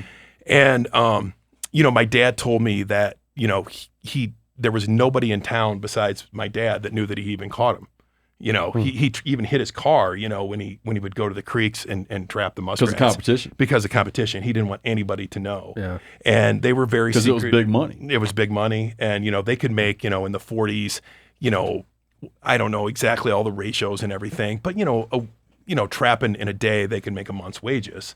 Or, trapping a week, they could make a year's wages sometimes, especially if they knew how to catch mink as well, They were, mink were like $40 back in the 40s. So isn't that wild, man? So yeah, and even the dealer side, like going on a show like this and telling even some of the stuff I've said today, like we would never have uttered that stuff. Give me an example of what you wouldn't have said. Like even what we use some of the tails for, where that I sell direct in China, where I sell. I mean, I would broadcast, the guys I'm partners with in China. I don't care, But back then, you wouldn't tell one customer to anybody else. You hid tags if you had customers come to your place. You were so secretive. You would, like if you went to, to a big auction, like one of NAFA's auctions or something, you wouldn't talk to your customers. They wouldn't talk to you. You kept it all. Everything was secret. Now we are secretive with basically nothing. We don't even care. Did you like that era or not? It was definitely a more romantic era, like you bought the skins. It was dominated by people that, had they had nerves of steel, I'll just say, okay? And they would fight to buy, and then they would just use their sheer strength to try to get the most money for it, to make a buck on it. They had low expenses and they were gamblers, that's who dominated the fur trade. My dad was he was a math genius, and that's just the type of guy that really was successful, back in the day. And that's not how we run our business at all anymore. It's nothing like that. But it was definitely a wild and tumble business dominated by really smart individuals. So you used to buy at NAF auctions? Yeah, we sure we did. Yeah. Wonder if you bought any of my stuff. Yeah. You know, Seth had a couple top lot furs. Wow. Yeah. Oh boy. Oh man, just gave Seth That hurts a little. That hurts a nut little. tap there, man. Matt for sure made a big deal out of it. Put Seth right in his place. Have you knowingly produced any famous furs that were worn by like a first lady or to a red carpet or anything like that? Yeah, we have. I mean, the guy that made Joe Namath's coat when he was on the Yeah. Super Bowl. Very That famous. was one of my customers. I sold him those coyotes. Wow. Seriously? Oh, Yeah, that's great. Yeah. And it's hard to think of something right now, but I mean, back in the day, I've had Paris Hilton order from us. Amazing. What else? Yeah, we've had lots of we sell to the all the major brands use our stuff or they have some of them don't use fur anymore, but yeah. You should get that photo of Namath in that coat. Get that should be like a badge in your office. Right. Well, Yeah. I think it's up somewhere. We have could that. use it to promote this podcast. There you Right. go. Yeah. The man who sold his coat to furs. This morning, the Dow Jones was down 900 points. Is that as far-reaching as like changing your raccoon prices this week or not? It's not going to change my prices today. Obviously, I'm not buying any right now, but it is definitely something we watch. The economy in China right now is rough. It's very poor, and the stock market going up or down 5% in China. Is not really going to make the economy that much worse. I mean, there are days where I have been, a lot more upset when I saw the Dow go down, 1,000 points. But they're not. It's not like we're selling 100 million mink in China. We need to because the economy is just rocking. Because that was what was going on. I mean, the economy was on fire. People bought a condo in China. I mean, I had lots of customers, let me tell you, this is not untrue at all. They bought their first condo for, $78,000. It was worth $300,000 a couple years later. They bought their next one. The next one was worth, the 500, the million, the $1.2 million, the $1.8 million. And, everybody was doing that in China. And, everybody, it was the wealth effect. Everybody was rich. Everybody was buying fur coats. It was huge. So, it's really not probably going to have a ton of effect, but, we watch it. If we have, too much problems, the cats don't go there, the beaver don't go there. The beaver is an American item kind of, as far as the hats, that would be something that, we would worry about, So, if demand starts to deteriorate, it'll definitely affect the price. I mean, I'm on the phone with China, or Bryce is, every day, 4 or 5 times a day. Every morning we wake up with our WeChats and, we go over them and we talk to our customers. They give us a rundown of what they sold the night before from each store, and then we go from there. No kidding. Yeah. So, is fur going to shine again, as they say in the Charlton Heston movie, The Mountain Men? Yeah. I think the chance that we have is really with kind of this environmental consciousness that I really do. I think if we can hold out, for 5 years or something, I mean, this mink thing, yeah, it'll probably help us. But we've got a new generation of people that are not, they're conscious consumers. And I think they're going to, look at what they're buying, and they're not just going to say, well, that's a dead animal. They're going to say, how environmentally friendly is that? And I really do think they will look at it. I mean, I mentioned that I live part-time in Madison, and it's a very liberal city, but I tell you, when you talk to, people in that sort of scenario, they're very understanding. It's not like it's a hard sell to say, hey, why don't you buy something that, is not going to last for 500 years in a landfill? Why don't you buy something that's not going to produce, any residual effect after just a few years? And they're really open to that. Like it's a renewable, natural material. Sure. So I think we do have a chance with this generation, because like I said, it's we're selling a coat right now that that has a rough on it, and we're not taking that tack. We're not trying to sell it to college girls that have really real liberal bents or anything. But certainly I don't think that would be a hard sell to do if you really wanted to take that task on. With all natural fibers. So including fur. So I think it has a chance. I think all natural fibers do. And as consumers become more conscientious, they'll look at that. We all used to buy aerosols that depleted the ozone layer, and we all figured out a way to switch. So we'll see what happens. I think the fur business has to realize that that animal rights people and environmental people are different people. It's not the same. Sure. They're not the same. And, we have to think of ourselves as being part of this sort of cottage industry that's no different than somebody raising vegetables on their farm. We're super sustainable. I think that's the sell that we have. So. And you guys will be out the Grunewalds. Sure. Grunewalds. We'll be out buying fur this fall. We certainly will. Yeah. How do people find you guys? That's interesting. Last week I was actually with the conservation officer, and I actually had a fish kill on my property that because of a environmental deal. But big pile of cattle shit. It ended up being that, yeah. But anyway, I think they call it nerd. Yeah, big pile of nerd there somewhere you go. Sitting next to the creek. Yeah. The conservation officer was asking me my name, and I said, he lives 14 miles from where our factory is. And I said to him, well, you know who I am, right? And he said, no, and I said, we buy fur. And he said, yeah. He said, I thought I heard about something like that down in Forreston, which is 14 miles away. And he said, I trap, and I was looking for a place to sell my stuff, and I'm like, are you kidding me? We are the biggest fur buyer in the world, and you don't know.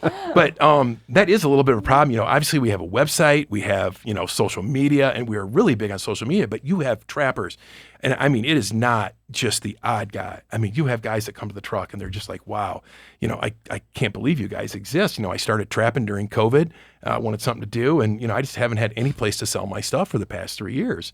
And I've been tanning some, but I've got skins hanging all over the garage. My wife's sick of them. And, I finally, found you guys. But it is really, it's really kind of, trapping is kind of popular. If you want to, you guys are whitetail hunters. If you want to hunt on somebody's property in the Midwest, maybe not so much out here, and you tell them, hey, I'll trap the raccoons or I'll trap the coyotes, that's a way to get on their property, to trap whitetails. And that's what a lot of these guys do. And, what to do with your skins? Well, there's a market for them.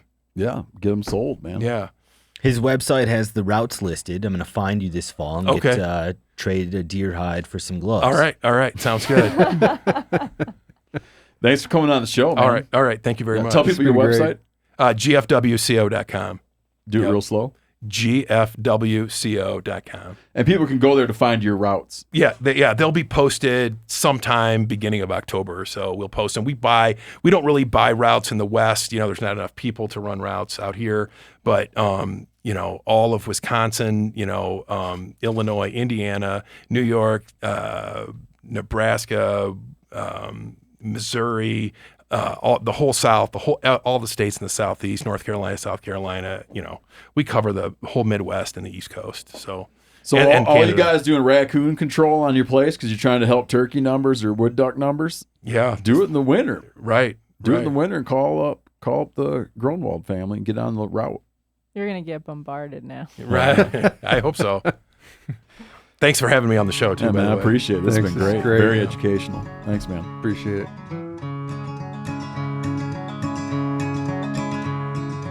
Run them rabbits down. Run them rabbits down. Buster's in the lead. Now he's showing off that speed. Run them rabbits down. Through the thorns and mud. Through the thorns and mud. Macy's close behind now with one thing on her mind. Through thorns and mud. Run them rabbits down. Run them rabbits down. Skeeters in a pack, now there ain't no turning back. Run them rabbits down.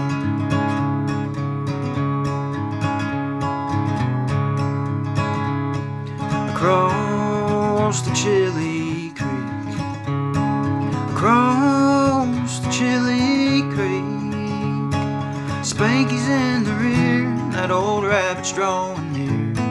Across the Chili Creek, so run them rabbits down. Run them rabbits down. Shotgun to the shoulder, now the race is over. Run them rabbits down.